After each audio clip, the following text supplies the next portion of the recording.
coordinación de hardware, de software, de equipo, de personal y documentación, todos juntos trabajando en una herramienta operativa.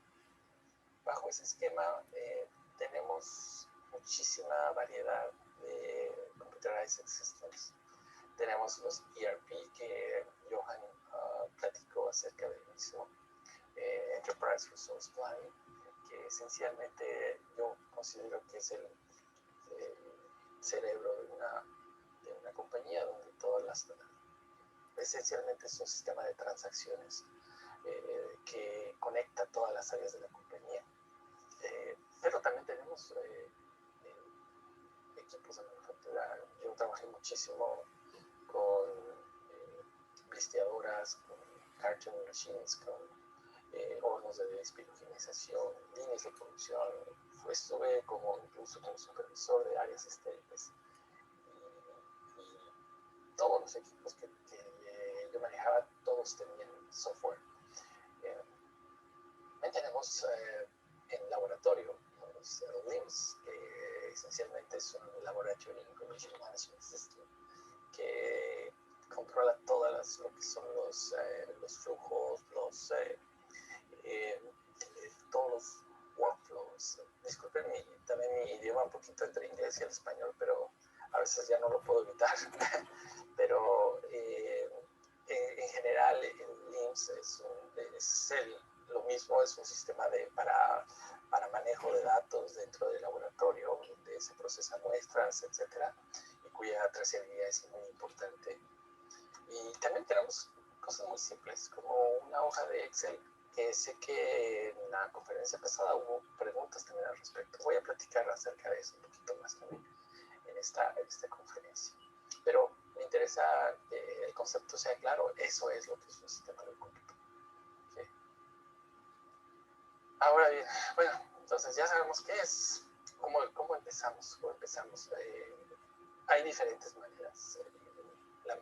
Si entra uno a internet, la primera parte donde yo le recomendaría es definir cuál es el ciclo de vida de su sistema. Y para definir ese ciclo de vida hay diferentes fases. Cada compañía tiene que definir cuáles son sus fases. Aquí la mostrada dentro de este ciclo de desarrollo de software tiene 5 fases, pero también hay otros que definen 6 fases. GAMP dice que solamente hay 4 fases: la fase de concepto, de proyecto, de operación y de retiro del mismo. La realidad es que no hay una respuesta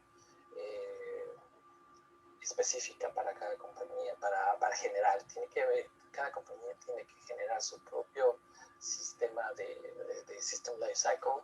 Lo que en términos comunes el sistema Lifecycle solamente es desde que visualizamos cuando un sistema lo queremos implementar, desde ese momento que nosotros lo concebimos como que es necesario, hasta la fase de adquisición del mismo, la fase de implementación o de instalación de dicho software, la fase de las pruebas, la fase de la entrega de dicho sistema al área productiva y posteriormente su manutención, porque todos los sistemas están cambiando, tienen nuevos parches, nuevas hotfixes o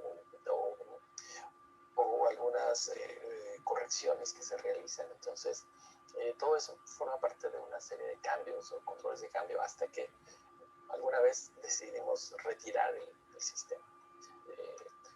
Entonces, yo diría que lo primero que necesitamos o necesitan realizar dentro de su organización, no importa qué tan grande o tan pequeña sea, es definir cuáles son las fases de tu ciclo de vida de tus sistemas, cómo lo quieres visualizar, o de una manera muy simple o de una manera más compleja. La complejidad dependerá de qué tan grande es la organización, pero para compañías muy pequeñas yo recomendaría a lo mejor el approach que selecciona el GAP. Entonces creo que 4 fases serían suficientes, pero yo, por ejemplo, donde actualmente trabajo, tenemos 6 fases diferentes, que son las que, por cierto, muestro en pantalla.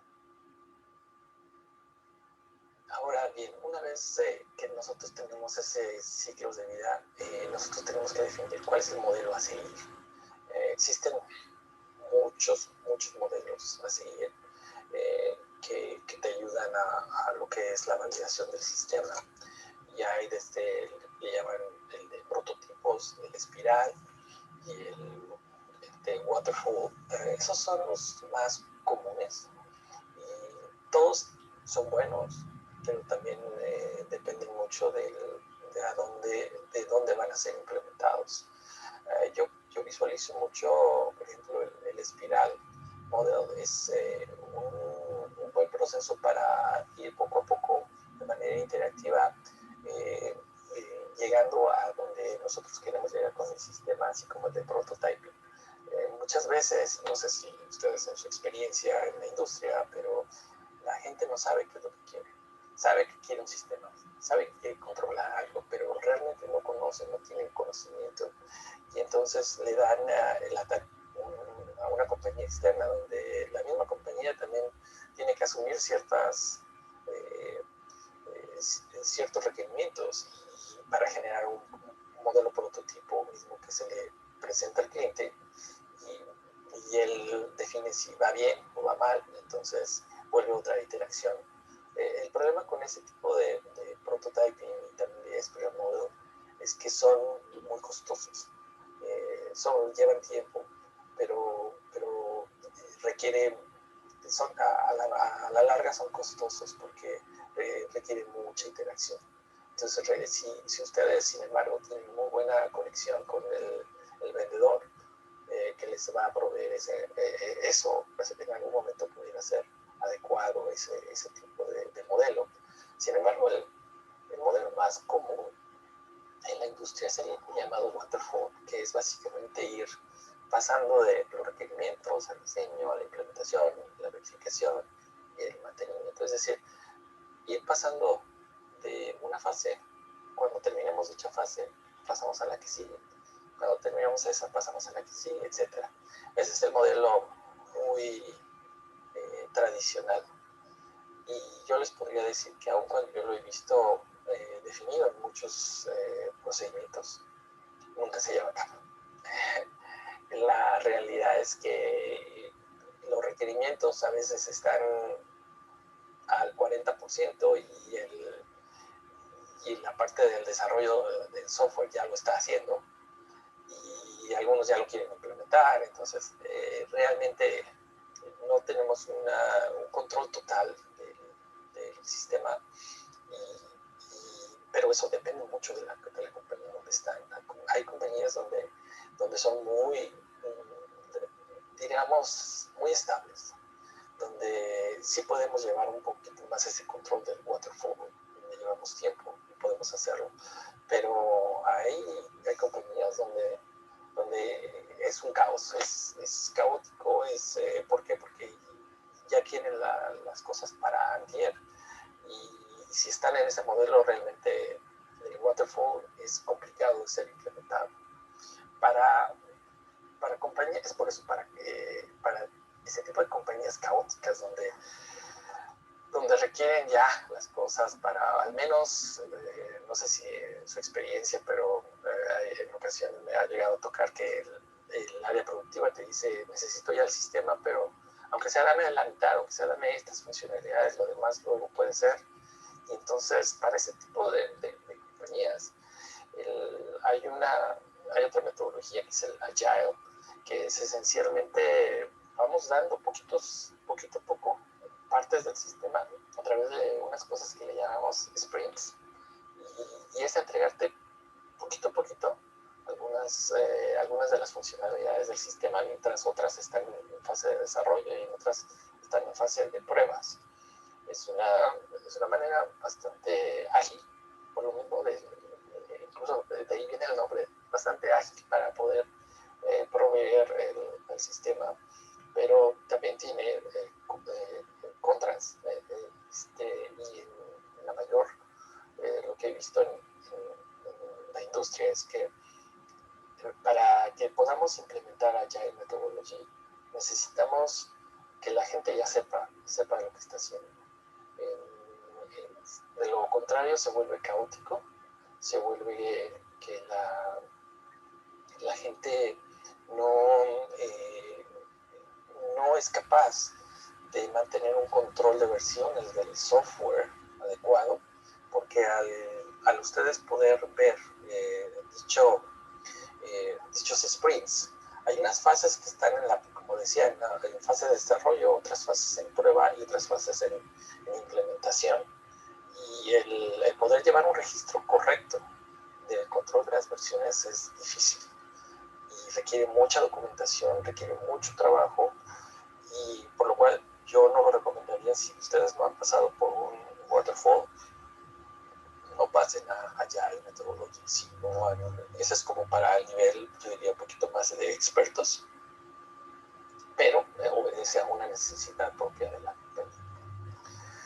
Finalmente, hay otro modelo que es el típico también de la industria, que es el B-Model, que también representa pros y cons, pero esencialmente es más comúnmente adaptado, que es una especie de waterfall también, donde ustedes podrán ver que la B inicial que baja empieza desde seleccionar requerimientos, requerimientos del sistema, arquitectura, el módulo. Una vez que se hace el código, entonces vuelve a regresar la B hacia lo contrario, entonces va revisando, verificando que el módulo sea correcto a través de lo que llamamos unit testing, que la arquitectura del sistema sea apropiada, es decir, vemos lo que es la parte de la integración.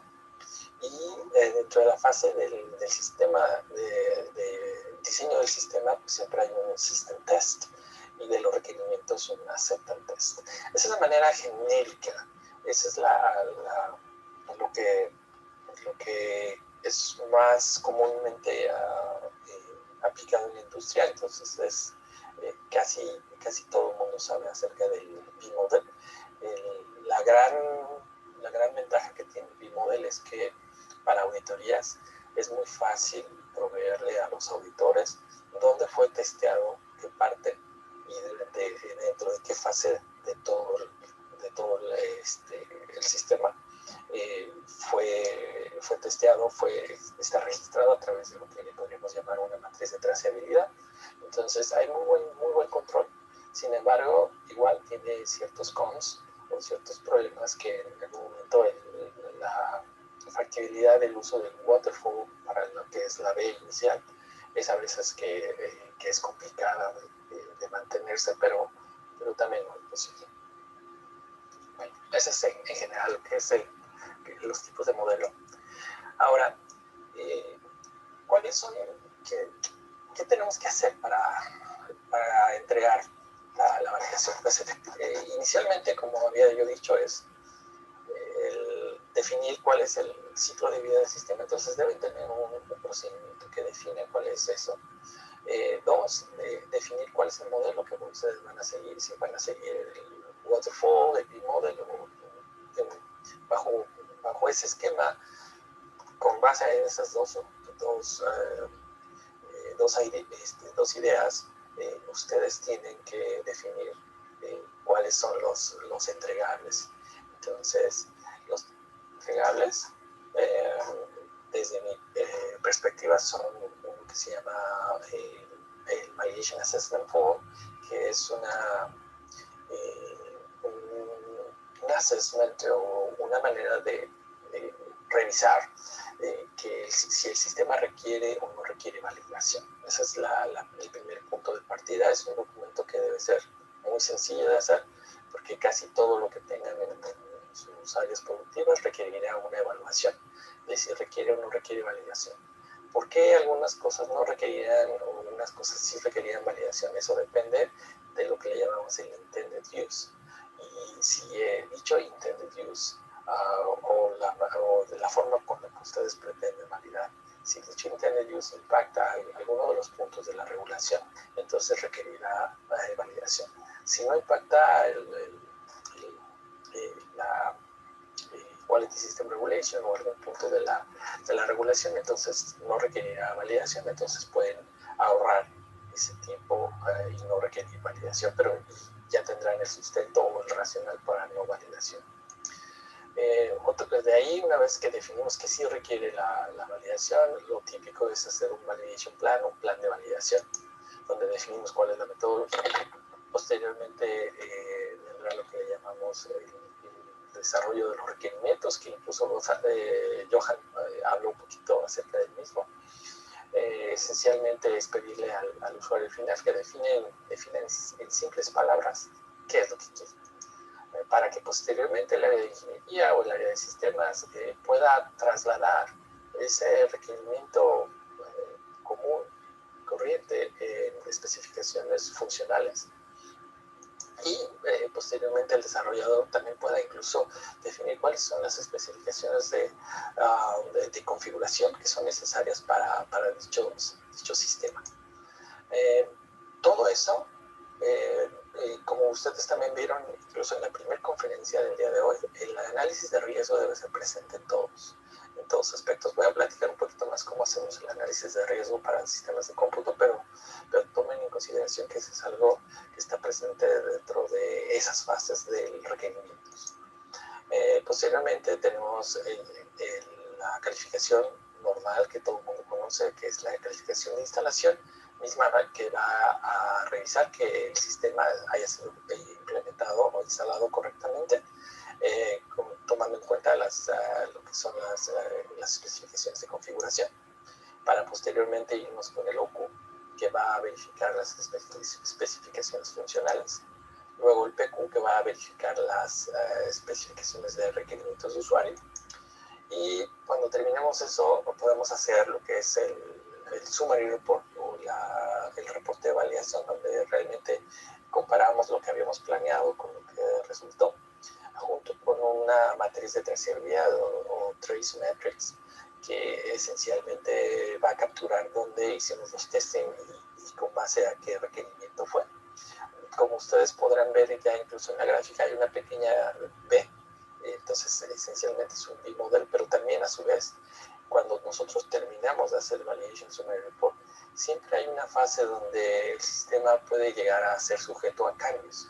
Cualquier cambio tiene que ser evaluado una vez más, y dentro de dicha evaluación puede entrar otra vez el BAF o el BAF, que sería la parte de revisar una vez más si dicho cambio requiere validación. ¿Por qué? Porque a veces los sistemas son tan complejos, tan grandes, que el hacer un pequeño cambio, si cada pequeño cambio decidiéramos validarlo, nunca acabaríamos. Entonces, el poder ejercer un control de cambios efectivo, en el que nos podamos enfocar solamente en las en funcionalidades que son críticas para el sistema, y identificar que dicho cambio pudiera afectar inadvertidamente otras áreas del sistema, es importante documentarlo, definirlo. Ese tipo de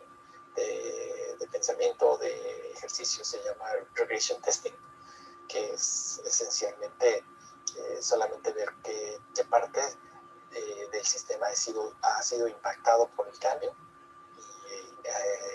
y enfocarse solamente en probar y retestear esa parte. Entonces, esencialmente, eso es todo lo que nosotros hacemos como parte del ejercicio de validación.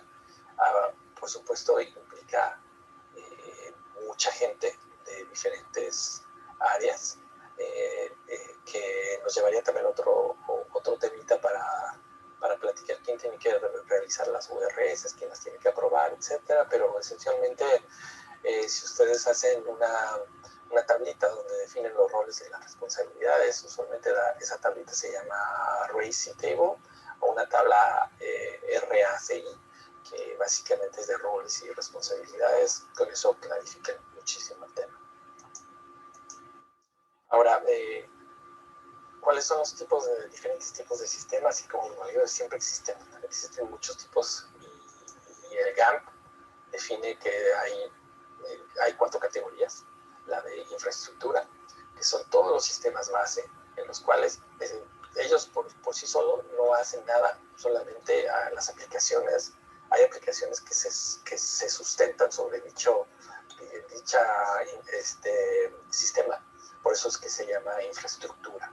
Entonces todos esos son lo que son sistemas operativos como Windows, incluso bases de datos, lenguajes de programación, y puse hojas de cálculo porque van a ver que ese es un dolor de cabeza, pero ahorita platicamos un poquito más al respecto. GAMP dice que también hay una parte que se llama non-configure, que son para todos los sistemas que son categorizados como firmware, y COTS, que son COTS viene es un acrónimo para Commercial Off-the-Shelf Software, que es todos los sistemas que nosotros compramos tal cual de paquete y lo empezamos a usar sin ningún tipo de configuración.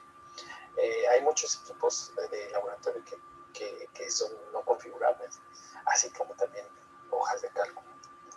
Otra categoría es la parte de lo que son Configure Systems, que son, como les había dicho al inicio, hay ejemplos de sistemas, son el LIMS, el ERP, los MRP, los MES, SCADA y también hojas de cálculo. Finalmente hay categoría 5, que son todos los custom software, que son todos aquellos softwares que empezamos desde cero, con un lenguaje de programación. Y también para variar están las hojas de cálculo. Entonces, como verán, no existe un número 2. Anteriormente, lo que es ISPE tenía anteriormente a la versión de GAMP 5, había habido un category 2 que lo habían puesto como firmware, pero finalmente se dieron cuenta que firmware es un software que es no configurable. Entonces, realmente, la siguiente versión que sacaron, quitaron el número 2 y esa es la razón por la cual no existe un número 2 categorizado por parte de GAMP como un tipo de sistema. Entonces, solamente hay 1, 3, 4 y 5. ¿Cómo los validamos? Pues yo creo que es bastante fácil en el sentido de muy claro, teniendo esas configuraciones, ese tipo de diferenciación de los sistemas. Si estamos hablando de un sistema de infraestructura, solamente registren cuál es la versión del sistema y hagan una instalación,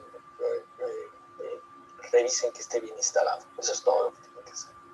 Para cuando tengan un configure, hagan lo mismo que hicieron en el de infrastructure, pero agreguen lo que son los requerimientos de usuario y un PQ para revisar que dichos requerimientos de usuario hayan sido implementados y estemos de acuerdo con ello, junto con un análisis de riesgo. Para cuando tengamos un configure, hagan lo mismo que el número 3 en el configure, pero se le agrega lo que son FS, CS y el OQ. ¿Qué significa eso? Que necesitamos estar seguro que la parte de configuración funcione. Entonces, ya es un sistema que requerirá evaluación de lo que es la configuración y de todas las funcionalidades de dicho sistema. Por lo mismo, el OQ es requerido adicional de lo que representaría para el non-configure. Y finalmente el custom. El custom es lo mismo que fuera el 4, pero como ya tiene una creación, un desarrollo de software, entonces van a necesitar verificar que dicho desarrollo de software haya sido realizado correctamente bajo también buenas prácticas de desarrollo de software. Y entonces los entregables típicos son el Design Specification, Unit Testing, Code Review y un protocolo que se llama Software Verification, que puede ser también Software Verification Testing o un plan de verificación, etc. Hay una clara diferenciación entre lo que es verificación y validación. Y creo que eso también podría evitar otra serie de plática, pero para ser corto en la descripción por hoy, verificación está más asociada con el desarrollo de software y requiere unos específicos entregables. Es una actividad preliminar a la validación. La verificación es más enfocada a testear el software, a hacerle ser más riguroso en el sistema tratar de romperlo. Y en la validación es, vamos a documentar que el sistema previamente testeado funcione correctamente con base al intended use. Esa es esencialmente la diferencia, pero estaría abierto a continuar más, expandir un poquito más esta idea si es requerida. Ahora, les había platicado que el análisis de riesgo pasa y en algún momento es necesario, pero más que sea necesario es ¿para qué me ayuda? Como yo les había dicho, el riesgo es, el software es muy complejo y entonces hay tanta funcionalidad que en algún momento el testearlas de una manera idéntica no hace mucho sentido. Habrá algunos requerimientos que son de alto impacto y hay otros que no. Y entonces, bajo ese esquema, esta tabla les ayuda mucho a definir qué tanto testing necesita dicha funcionalidad con base en riesgo. Evidentemente, todo donde esté en la parte más roja significará que tengamos que debemos ser más específicos, hay que implementar más controles en el testing asociado con dicha funcionalidad, porque tiene más impacto en la calidad del producto y es menos detectable. Entonces, no así, por ejemplo, las que son totalmente detectables y no impacten en la calidad del producto. Esos a lo mejor con un happy path testing podría funcionar, pero sí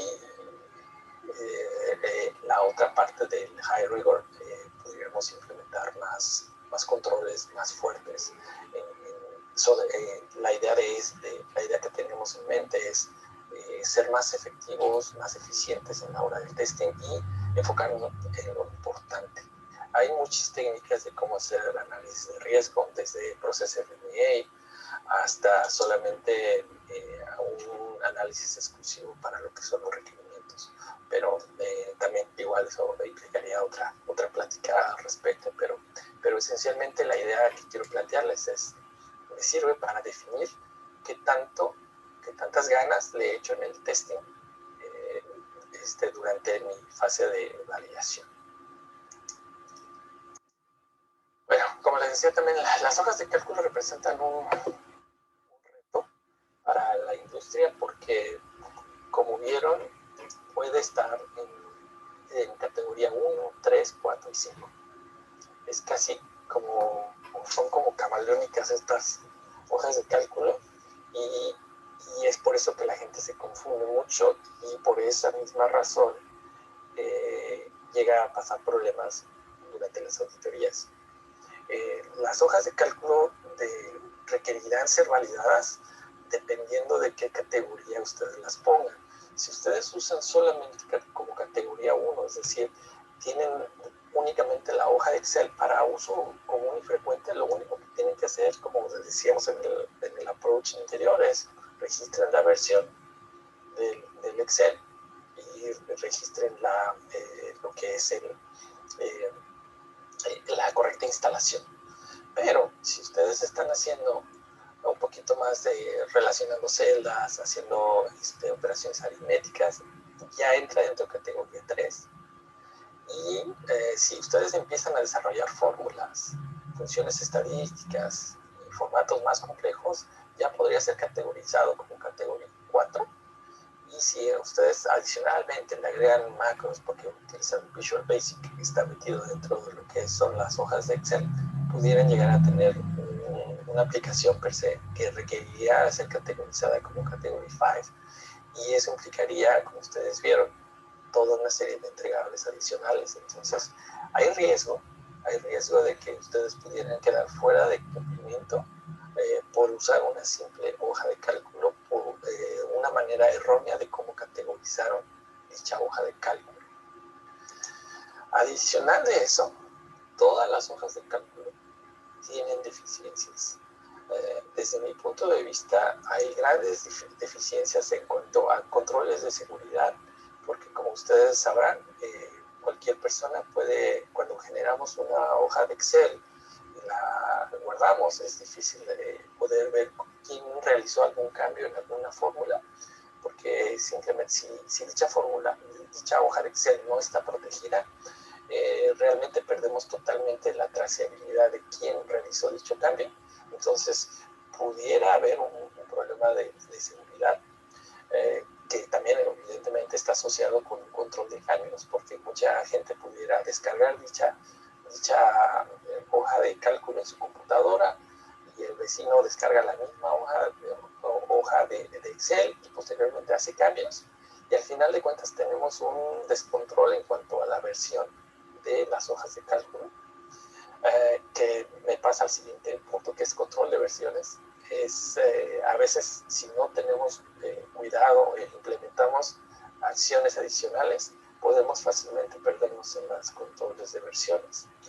Y otra cosa que también veo es muy normal, es que la hoja de Excel no está diseñada para poder captar firmas electrónicas, y en muchas ocasiones la industria quiere trasladar las cuestiones de firmas dentro de una hoja de Excel, y eso requiere la creación de ciertos macros que por sí solo no es tan fácil de realizar, y entonces igual vuelven a estar fuera de cumplimiento, por lo cual mi recomendación es váyanse con mucha precaución, pero si pueden evitar las hojas de cálculo, desde mi punto de vista, siempre es un talón de Aquiles dentro de las auditorías. Es muy fácil que los cachen, que tienen problemas dentro de las hojas de cálculo. Eso me lleva a la parte de, como les decía, una de las deficiencias de las hojas de cálculo es las firmas electrónicas. Y entonces la gente pregunta siempre qué son los registros electrónicos y firmas electrónicas. Y esencialmente es trasladar todo lo que hacemos en papel, hacerlo de manera digital. Eso es esencialmente. Hay una norma que nos da la FDA, que se llama 21 CFR 11, la cual está compuesta en 3 secciones. La primera es esencialmente el scope, que básicamente te dice para qué actividades sí aplica esta norma de actividad y para qué cosas no. Entonces es muy importante conocer esa primera sección. Y después viene la otra parte. Hay una serie de requerimientos para lo que son los registros electrónicos y otra serie de requerimientos para firmas electrónicas. Pero de manera global, básicamente necesitamos proveer control total en cuanto al proceso de audit trail. O sea, necesitamos saber de dónde proviene, dar esa información histórica. También tenemos, por supuesto, controles asociados con Electronic Signature, que para la gente que conoce de la regulación sabrá que hay 3 requerimientos esenciales para cumplir con la firma electrónica, que uno es el User Authentication, o sea, lo que es a través de un username y password. También tenemos lo que es el meaning of the signature, o sea, el por qué estamos haciendo dicha actividad. Y finalmente el timestamp, es decir, que no podemos modificar la hora y la fecha en la cual realizamos dicha actividad. Pero bueno, hay adicionales requerimientos, pero esencialmente para firma electrónica son 3 asociados. Pero también tenemos, por supuesto, la cuestión de versioning. También tenemos el User Authentication general, tanto de control de acceso como también durante la realización de dichas firmas electrónicas. Mucha gente confunde el User Authentication, que es el poner tu username y password para tener acceso al sistema, con la actividad misma de aprobar, rechazar o tomar una decisión dentro del sistema, que también requiere un username y password, pero no es lo mismo. Ahí hay una diferencia ligera, pero existe, en el sentido de que una cosa es que yo te autorice entrar al sistema y otra cosa que yo te autorice modificar o generar alguna actividad dentro del sistema. También, por supuesto, local controls, que es parte de lo que sería saber quién tiene acceso al sistema y qué hace, qué modifica, y que va de la mano con data security, que tenemos que tener controles, que no cualquiera puede acceder al sistema, y en caso de que haya gente que está queriendo entrar al sistema usando un password erróneo, evidentemente el sistema lo bloquee, pero que también pueda notificarnos a los administradores acerca de que hay gente que está queriendo ingresar a dicho sistema. Y cosas adicionales. Creo que también parte 11 requiere un poquito más de charla, pero en esencia es esa parte. ¿Cuál es el futuro? ¿Cuál es el futuro? Eso es lo que es Computerized System Aviation, pero como ustedes saben, todo está cambiando, y yo quiero mostrarles que en algún momento hay una bolita mágica, en el sentido de ya la FDA ya dijo que viene una nueva guía, en la cual estoy seguro que va a ser el futuro del CSP. Y para que les dé más o menos en general un panorama, lo que es parte 11 salió en 1997, en julio. Luego, en el 2002, salió lo que le llamamos el General Principles of Software Validation, donde definía una guía de cómo hacer validaciones de software. En el 2003, dado que hubo mucha queja por la industria por la implementación de parte 11, que no era muy entendible, la FDA proveyó una guía para la industria de parte 11 muy interesante, por si también la quieren revisar, así tal cual, póngale Part 11 Guidance for Industry, y es gratuita, entonces también les da una idea de cómo implementar los requerimientos de parte 11. En el 2011 también sacan un Case of Quality, donde empiezan a implementar conceptos como critical thinking o pensamiento crítico, y anuncian que este año quieren sacar una guía que se llama CSA, que es el Computerized System Assurance, que es básicamente una guía que está basada en pensamiento crítico, en riesgo o administración de riesgo, integridad de datos y aseguramiento de calidad. Lo que quiere lograr la FDA es que se ha dado cuenta que dentro del proceso de validación de software o de sistemas, el área de documentación es muy fuerte, necesitamos documentar mucho, y en ocasiones la gente dedica más tiempo en documentar que en probar la aplicación. Entonces quiere lograr con dicha implementación de este guía el poner más awareness, sería el proveer un poquito más de visibilidad a todos acerca de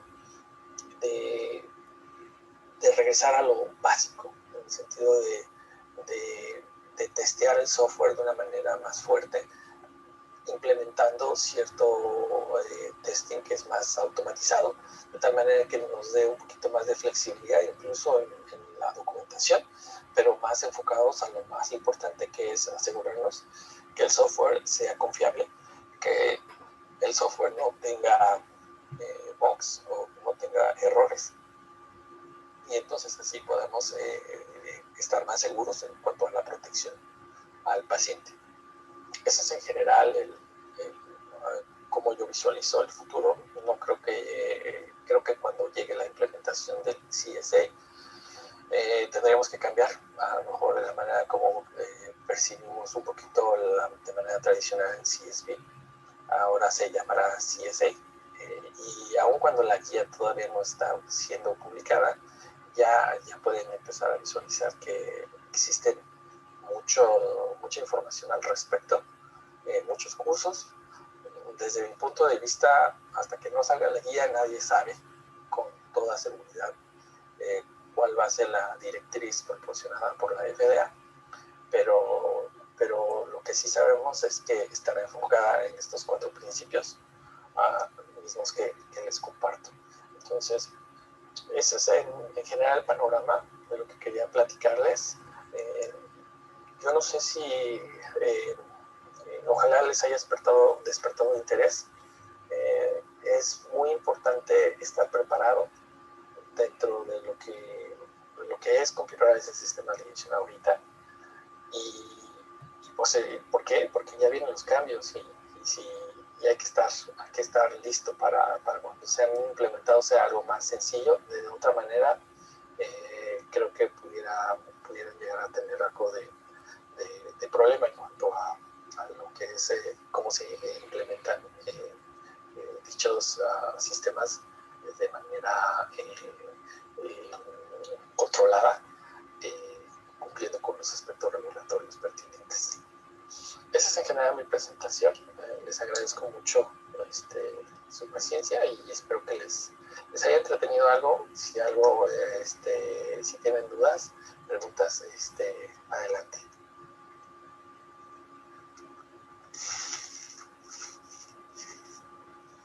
Muchas gracias, Luis. Muy interesante tu plática. Muy agradecida por tu panorama. Muy enriquecedor ver que nos aterriza mucho. Y pues te agradezco tu disposición, tu tiempo y también que regreses al español y regreses al mundo latino, porque te necesitamos como a todos y nos necesitamos todos para incrementar nuestro nivel técnico, nuestro nivel de control y por supuesto nuestro nivel de certezas en nuestros sistemas. Entonces, paso el micrófono a Lore para que me ayude a leerte las preguntas. Tienes muchas. Entonces vamos a leerla hasta 10 minutitos para robarte 10 más y te pasamos ahí la lista de todo lo que comentas. ¿Sale? Muchísimas gracias. Ok. Vamos a leer las preguntas, un momento nada más. Ok. Hay varias. Hay varias. Dime un momento nada más, por favor. Estoy bien. Okay. Adelante. Ok. La primera, bueno, Paola, de hecho, tenía por ahí la mano levantada y tiene varias preguntas, Paola. Dice, la primera pregunta de Paola Victoria dice, perdón, no pude anotar el nombre de las guías recomendadas. ¿Nos puedes repetir los nombres, por favor? Claro. Eso fue. Las guías son General Principles of Software Validation. Déjame, lo voy a anotar en el chat. General Principles of Software Validation. Esa es una guía de la FDA. Lo voy a poner también más explícito. General Principles of Software. Es una de las guías. Otra guía, evidentemente es GAMP, pero es muy extensa. GAMP 5. Esa cuesta, porque es proveída por la ISPE. Pero con el General Principles of Software Validation están bien, y también con el de parte 11, Guidance for Industry, o sea que sería parte de Guidance for Industry. Con eso sería más que suficiente para comenzar, por supuesto. Muy bien, gracias, Luis. Hay un comentario, no sé si Yair Adrián Pérez esté todavía presente, pero él preguntaba qué tanto ibas a platicar con respecto al CSA y no al CSV, que fue parte de la última diapositiva. Sí, es el futuro. Como decía, no hay mucha información al respecto. FDA dice que bueno, de hecho dijo que la CSA iba a salir el año pasado, pero realmente no pasó. Le echaron la culpa a la pandemia y no sé si este año incluso se vaya a realizar o no. Se ha venido posponiendo. Lo que sí se sabe es que el pensamiento crítico se define como un proceso en el cual nosotros tenemos que analizar si vale la pena, qué parte del sistema es un poquito más crítico o no, y con base en ello, con base en el riesgo, definir qué tan extensivo va a ser dicho testing que vamos a realizar. Pero como decía, todavía hay que esperar un poquito más a que salga más información al respecto. Esa es parte del futuro. Muy bien, muchas gracias. La siguiente pregunta es de Kenia Arellano y pregunta, ¿no se realiza un DQ? ¿Esto es fundamentado con los URS? Un DQ es Design Quality Specification, y ¿Sabes qué? Aquí hay una gran diferencia entre lo que es validación, ¿no?, desde la perspectiva del área de manufactura con respecto a la validación, con respecto desde validación de software. Usualmente desde el área de manufactura nosotros usamos URS y las testeamos en el PQ, en el Performance Qualification. Si fuéramos desarrolladores de software, lo que nosotros hacemos, en vez de hacer URS o en base a las URS, nosotros definimos una cosa que se llama SRS, System Requirement Specification. Y con base en ese System Requirement Specification, nosotros definimos el Design Specification. Y entonces hacemos también una serie de testing asociado con dichos requerimientos. Son de manera, yo podría decir que dependiendo de qué tan complejo sea la compañía donde tú trabajas, es requerido. Para compañías muy pequeñas donde no tienen un departamento de desarrollo de software, no es necesaria, pero para aquellas muy complejas, por supuesto. De hecho, el área de verificación de software es otra B por sí sola y requiere una plática también más extensiva, porque no nada más viene lo que es lo que son el DQ, sino también lleva el code review, unit testing y entregables adicionales que ahorita no me vienen mucho a la mente, pero claro, ahí, dependiendo de la complejidad que sea, es mayor. Muy bien, Luis. Una pregunta más de Paola Victoria. ¿Cuál es el argumento para no validar la infraestructura?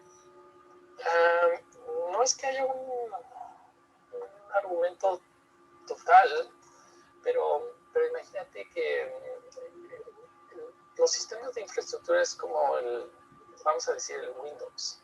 ¿Cuál es el intended use del Windows? ¿O para qué te sirve el Windows? Esencialmente me sirve el Windows para otros sistemas, para probar, para que puedan otros sistemas funcionar. Ese es realmente el intended use de cualquier sistema de infraestructura. Por ende, la validación está enfocada en las aplicaciones que corren dentro del área dentro de la infraestructura. Y el irse más extenso hacia lo que es en particular definir la infraestructura no tendría mucho sentido desde mi perspectiva, porque tú ya lo estás probando de manera indirecta, que está soportando las aplicaciones que corren dentro de dicha infraestructura. Muy bien, Luis, muchas gracias. Una pregunta más, creo que todavía podemos. Sí. Esta pregunta es de Irma Santiago y dice, ¿en PDF hay una forma de agregar firma? ¿Es aceptable para documentos que son para dispositivos médicos? Sí hay, pero necesitas tener el Adobe Pro, y en el cual te permite poder firmarlo, poder agregar una serie de firmas. Sin embargo, para que pudiera ser considerado correcto, como yo dije, en la firma electrónica requieres tres requerimientos, que es el User Authentication, es decir, saber que realmente el que está poniendo la firma es la persona correcta, timestamp y el meaning of the signature. Y en el meaning of the signature es donde falla el Adobe Pro, que no tiene esa intencionalidad donde dice estoy aprobando o estoy rechazando o estoy haciendo la firma de manera como si fuera un reviewer o como si fuera un approver. Entonces, sin embargo, existe una cosa que se llama Adobe Biopharma, que te permite el poder firmar de manera electrónica, pero es como una extensión adicional. Con todo gusto yo podría revisar dónde está ese link, pero sí es posible. Ya actualmente, ahora especialmente por lo de la pandemia, ya existe ese control adicional que nos permite gozar de esa factibilidad de una firma electrónica a través de un PDF. Excelente. Una pregunta más. ¿Los PLC cómo se pueden categorizar? Pues igual yo creo que los PLCs es complicado porque en general, si le llamas el SCADA, los PLCs básicamente es un sistema donde nosotros programamos en un formato que se llama SCADA y ese es categoría 3.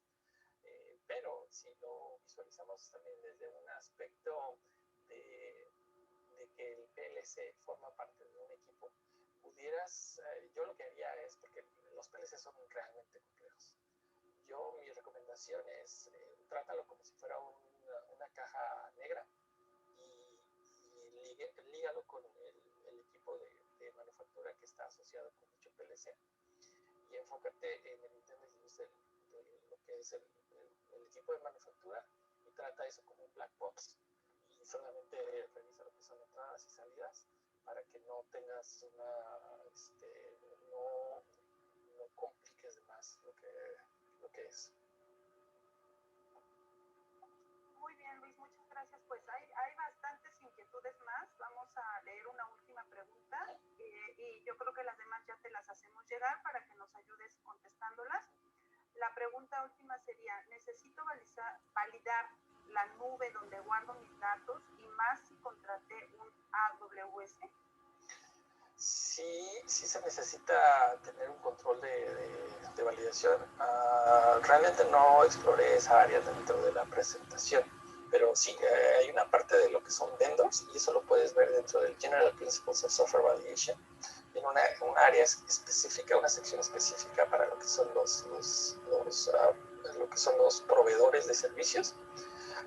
Necesitamos forzosamente garantizar que dicha información que está contenida en la nube no nada más va a ser mantenida la información, protegida la información a gente que no debe tener acceso al mismo, pero que también nos garantice que vaya a estar por el tiempo que nosotros necesitemos y que esté accesible de manera casi inmediata, porque durante las inspecciones uno de los requerimientos de FDA es que toda información esté libre, lista y disponible para su revisión e inspección. Entonces nosotros necesitamos garantizar que dicho proveedor de dichas proveer esas funcionalidades. De lo contrario, yo he visto muchos proveedores donde te dan el servicio, pero la manera en que cuando quieras revisar los registros requiere un proceso, quiere mandarle un correo, tiene una serie de pasos que al final no garantizan que la información pueda ser revisada de manera rápida. Y eso es indispensable dentro de una auditoría con FDA. Muy bien, Luis, pues con esta pregunta damos por finalizada tu participación. Ale, no sé si quieras comentar algo adicional. Pues sí, darle las gracias otra vez a Luis por compartir su conocimiento. Muchas gracias, estuvo muy interesante. Y pues nada más despedir el día diciéndoles que pues como vemos tenemos muchos temas que compartir, mucho futuro que hacer en nuestras industrias, que estos tipos de foros son convenientes participar y nutrirnos, que cuenten con ASEC para que esto se dé. Estamos muy interesados, estamos ligados a muchos expertos y siempre podemos encontrar a alguien que nos apoye. Les agradezco mucho su participación, sus conexiones. Tuvimos una muy buena afluencia y pues también les echo el comercial para mañana. Mañana empezamos con el tema con José Huertas acerca de la automatización del análisis de datos, que es justamente hablando de los datos que nos contaba Johannes y que Luis nos dice cómo asegurar y validar y corroborar. Pues José nos va a decir cómo sistematizar y automatizar este manejo de datos y no se lo vayan a perder. Es un súper experto y después nos vamos a salir un poco del tema porque nos vamos a decomisionamiento es un tema actual, es un tema real, el cierre de plantas, pero no nada más el cierre de plantas, sino el cierre de una actividad productiva y todo lo que conllevaría hacerlo ordenadamente. Este tema nos lo va a dar Martín Maldonado y espero que sea de su interés. Y bueno, nos vemos mañana. Cualquier cosa, estamos en los correos, estamos en los contactos. Y gracias, Luis, por ahí te pasamos preguntas. Hasta luego, buenas tardes a todos. Bye bye. Bye. Bye, hasta luego, Ale. Ah.